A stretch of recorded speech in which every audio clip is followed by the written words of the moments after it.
Το replays είναι ένα μάθημα εναλλακτικής γυμναστικής που στηρίζεται στο παιχνίδι.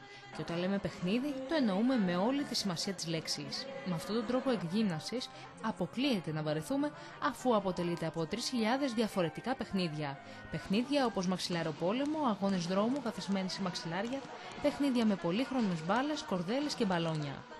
Μία από τις πιο γλυκές μας εκπροσώπους στον ελληνικό κλασικό αθλητισμό, η πρωταθλήτρια στο άλμα επικοντό Έρικα Πρεζεράκου, κατάφερε να παντρέψει άριστα το παιχνίδι με τον αθλητισμό μέσα από το replays. Τι είναι λοιπόν, Έρικα, το replays? Το replays είναι ο πιο χαρούμενος τρόπος για να γυμναστείς σωστά. Για μια μισή ώρα που κάνεις replays έχεις την αίσθηση ότι παίζεις, ενώ στην πραγματικότητα παρακολουθείς ένα πολύ αυστηρό πρόγραμμα προπόνησης. Πώς ήρθε η ιδέα να δημιουργήσεις αυτό το εναλλακτικό τρόπο γυμναστικής? Ήρθε περίεργα, μετά από έναν τραυματισμό που είχα στην προετοιμασία μου για τους Ολυμπιακούς το 2004.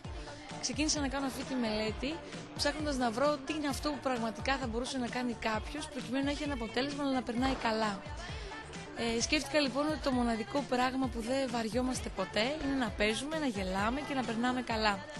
Έτσι λοιπόν δημιούργησα αυτό το σύστημα που λέγεται replays και μέσα από 3.000 διαφορετικές δραστηριότητες, όπου κάθε φορά κάνεις εντελώς διαφορετικά πράγματα, περνάς καλά. Τα μαθήματα γίνονται σε έναν ειδικά διαμορφωμένο χώρο στις εγκαταστάσεις του Ολυμπιακού Σταδίου, που μοιάζει περισσότερο με ένα τεράστιο παιδικό δωμάτιο. Οι ηλικίες που απευθύνεται το replays? Το replays έχει παιδικά τμήματα, έχει family που είναι για όλη την οικογένεια, στους ενήλικες, σε ηλικιωμένους ή ανθρώπους που έχουν αρκετά κιλά και θα θέλουν να ξεκινήσουν από την αρχή μια ενδυνάμωση αλλά δεν μπαίνουν στη διαδικασία του γυμναστηρίου, ψάχνουν κάτι εναλλακτικό. Υπάρχει το καλοκαιρινό camp που μαθαίνουν τα παιδάκια διάφορα αγωνίσματα μέσα από τη διαδικασία του παιχνιδιού. Replays, ως όλα τα πράγματα.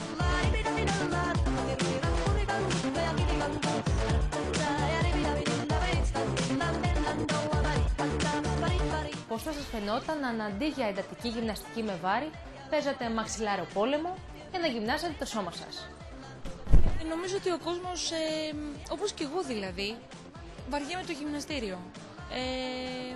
Θεωρώ το γεγονός ότι μπορείς να κάνεις κάθε φορά διαφορετικά πράγματα που σου προσφέρει και χαρά και συναίσθημα και ομαδικότητα και μια έτσι ωραία παρεΐστικη διάθεση, αφορά πάρα πολύ τη σύγχρονη εποχή. Νομίζω ότι το έχουμε πάρα πολύ ανάγκη όλοι.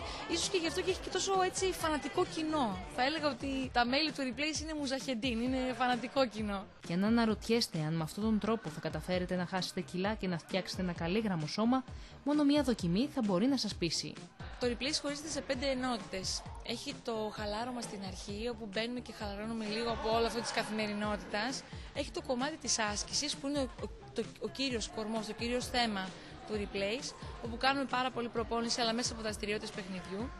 Έχει παιχνίδια που είναι διαλυματικά, δηλαδή μας μαθαίνει να έχουμε ρυθμό στα πράγματα για τους ανθρώπους που δεν έχουν ρυθμό, ή κίνηση ή χορό.